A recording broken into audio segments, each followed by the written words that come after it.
This was a discussion of the solution to our homework. And each step, we figured out the total new area added.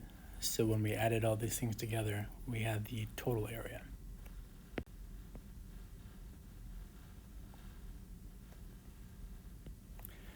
We wrote it as a summation expression. We did some simplifying algebraically until we came to the answer. W squared root 3 over 20. New vocabulary for the year. If it's a list of terms, well then that's a sequence. Terms separated by commas. If it's a sum of terms, well then that is what we call a series.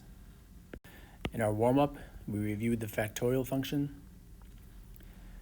We decided that exponential functions will always grow faster than power functions, no matter the power. We could say for polynomials in general, exponential functions, as long as the base is bigger than 1, will always eventually grow faster than any polynomial function. And as fast as exponential functions grow, factorial functions grow even faster. We did a couple of limit problems. Almost nobody was able to do C and D, so we went over those. To find this limit, we let that expression equal y. So we want to find the limit as n approaches infinity of y. Taking this equation, using the logarithms to rewrite this expression as the natural log divided by 1 over n. We realize that as n goes to infinity, we have the natural log of 1, which is going towards 0, and this is going towards 0. This is one of the indeterminate forms. So we use L'Hopital's rule and took the derivative of the top and the derivative of the bottom. Things cancel out nicely.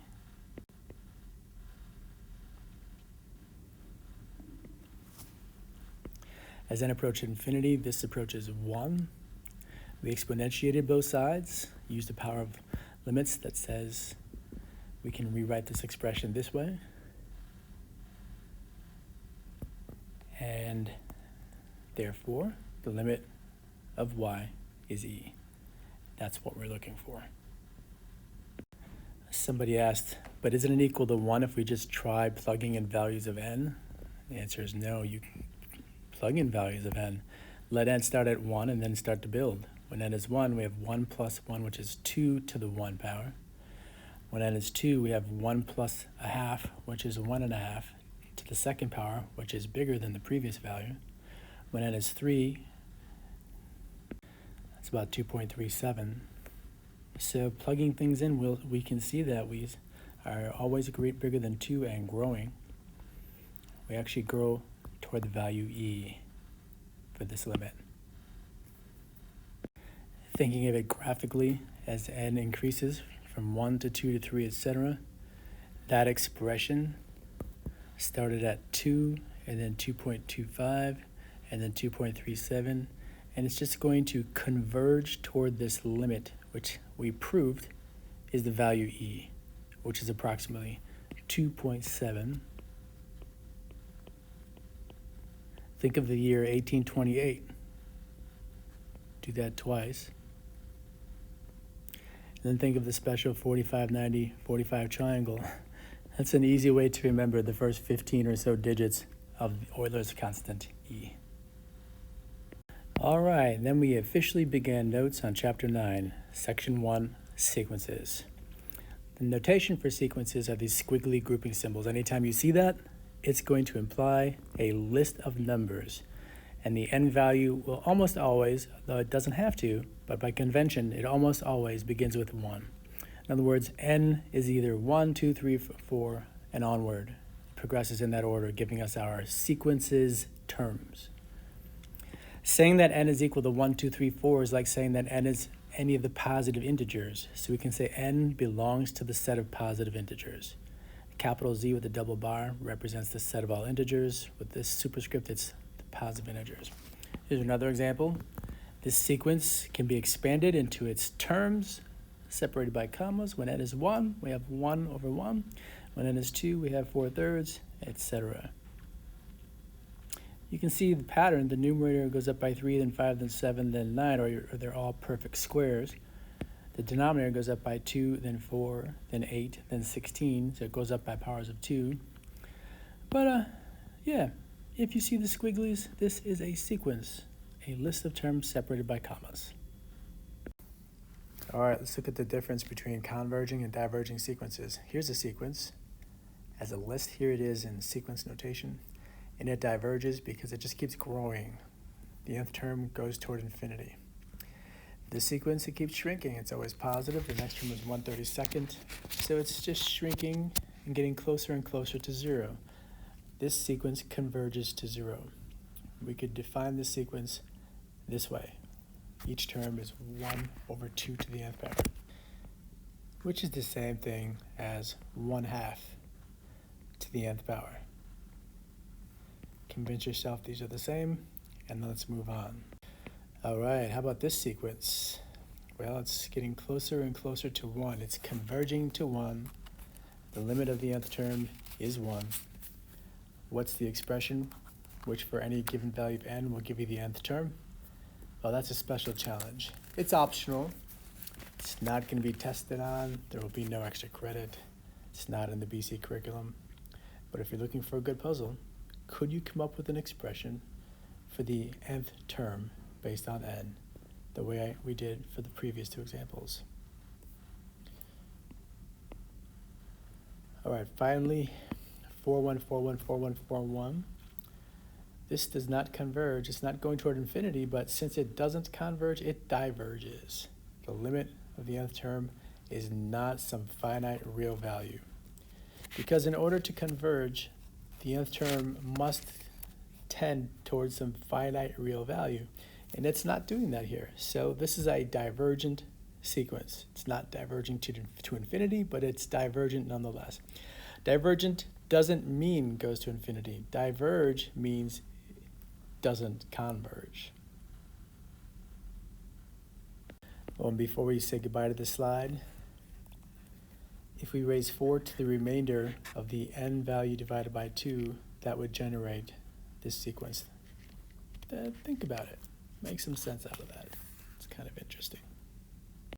Well, we should have a precise definition of what it means for a sequence to converge. This sequence will converge if and only if the limit of the nth term tends toward some finite real value L, or in other words, where L belongs to the set of all real numbers. So that's a definition of a converging sequence, but it uses the word limit, it uses the concept of a limit. So what's the precise definition of the limit of a sequence where each term is a sub n? Here we go. If the limit of the sequence is L, then the limit of the nth term tends toward L, and this means for every epsilon greater than 0, there exists some m value greater than 0, such the absolute value of this difference between the nth term and L is less than epsilon whenever n is greater than m.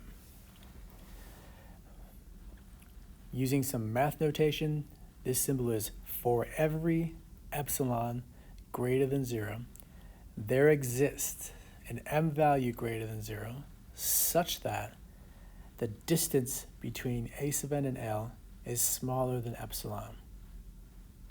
This begs the question, what does this mean and how does this define precisely what the limit of a sequence is? To help understand this very complex definition, think of the m value as any very, very, very big number, a number maybe approaching infinity. And also notice that we're comparing m to n, and n is just the number of the term. So m is effectively a count of how many terms down the list in this sequence we have to go. And we're talking about going further down that list. Epsilon, notice whenever you have the absolute value of a difference, that's the distance between these two values. So if this term is tending toward L, it's getting closer and closer. So this expression should be getting really, really small. And it should be getting so small that it's smaller than epsilon. Well, if we think of epsilon as being very, very small, tending towards 0, we're basically saying we can force any term to have a distance away from L that's smaller. We can make it infinitesimally smaller than any small value, which means it's getting closer and closer to L. Maybe not for the first 100 terms, maybe not for the first 1,000 terms, but when you get to maybe 1,000,000 terms, M is 1,000,000, then for term 1,000,001, for the 1,000,002nd term, for the 1,000,003rd term, for every term beyond that, we'll be so close to the limit that our distance away from it is smaller than E. And we can choose E to be any infinitesimally small number. So if we make this smaller and smaller, we will be able to find, if this sequence has a limit, a certain number of terms that we have to get to, M, such that after that, every single term's distance away from the limit is smaller than epsilon. If this is true, then this sequence is converging to L. The limit of this sequence will be L. Let's look at this graphically. Again, remember that M is basically counting the number of terms, and epsilon is basically the error.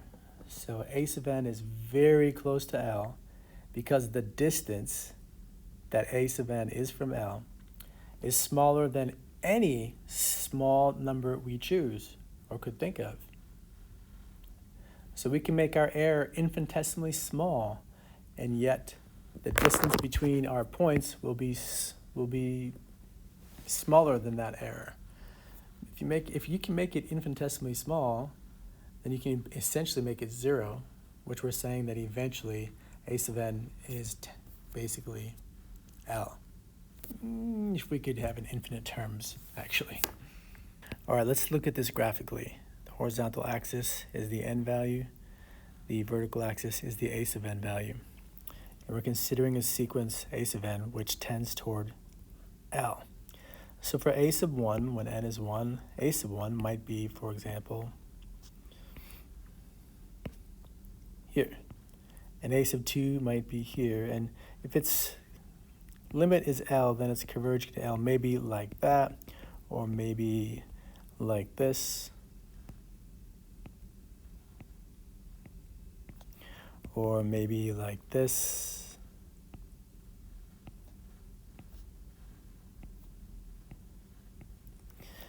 But in any event, as n grows, the terms are converging toward this L value. So where does the epsilon come in? We can choose any epsilon value. Let's say it's this big. Oops, let me make that a little smaller. So this is L plus epsilon and L minus epsilon. This says eventually you'll come to an m value such that for all n values bigger than m, the distance will be smaller than epsilon. So for this one, the distance between our A sub n value and the limit is more than epsilon. But eventually, if you go far enough, it will be smaller. Now, that alone doesn't mean it's going to converge to this green value L. But this says we can choose any value of epsilon. So let's choose a value of epsilon that's smaller. How about right here and here? So this value is L plus a very small epsilon, and L minus a very small epsilon is that value there. So now this is our error band. And now the distance between our A sub n values and the green line are bigger than epsilon. For more terms, you have to go further to the right. So go further to the right, not yet. Okay, now, once n is, say, 5 or 6 here, Now all the terms for all n values bigger than m. So for the 7th and 8th and 9th and 10th, forevermore, that distance will be smaller than epsilon. It'll be in this band. And you see that alone doesn't say that it's converging to the green value. But since we can choose any epsilon, this definition says choose epsilon to be 1/1,000,000th smaller than this. Eventually, for some m value bigger than 0, for all n values bigger than m, a sub n will have a distance from that green line that's smaller than epsilon, even if epsilon was 1/1,000,000th of a millimeter. We can make epsilon 1/1,000,000,000th of a millimeter, and still, if there comes a point where for all a sub n values beyond n values over m, this distance is inside the band, then we've got ourselves a limit. All right, in Theorem 9.1, we're going to learn how we can use functions to help us with sequences. Help us with what? To determine if they converge or diverge. That will be a common question we're asking. Converge or diverge? All right, so let's make a distinction first of all. Sequences and functions are very different from each other. They have something in common, but they're very different from each other. Their domains are different and their ranges are different. You see, the domain of a sequence is the input n values, which is 1, 2, 3, 4, the positive integers. It's a very discrete domain, whereas the domain of this function is all real numbers. We can input an x value of 1.037 if we wanted to. The output of these values is just 2, 4, 8, 16, 32 for the sequence, but the output or range for this function is again continuous. It doesn't have any holes the way this output has for the sequence. So a sequence and a function are two different things. For the sequence, the domain are all positive integers, and the range are values 2 to the n. For the function, the domain are all real numbers, while the range are output values greater than 0. So Theorem 9.1 says, if some function exists such that f of n is equal to the nth term of our sequence for every value, whenever the limit of f goes to L, then the limit of our sequence's terms also goes to L. In your textbook, under Theorem 9.1, I would like you to just read the example that they present that uses Theorem 9.1. All right, that's it for today. For your homework, you're going to read Theorem 9.2. You're going to look at the examples there. And then you've got, I think, 18 exercises to do, and you've got 5 days in which to do it, or 4 days. So have a great weekend, and I'll see you soon. Oh, for the assignment, just check Google Classroom, obviously.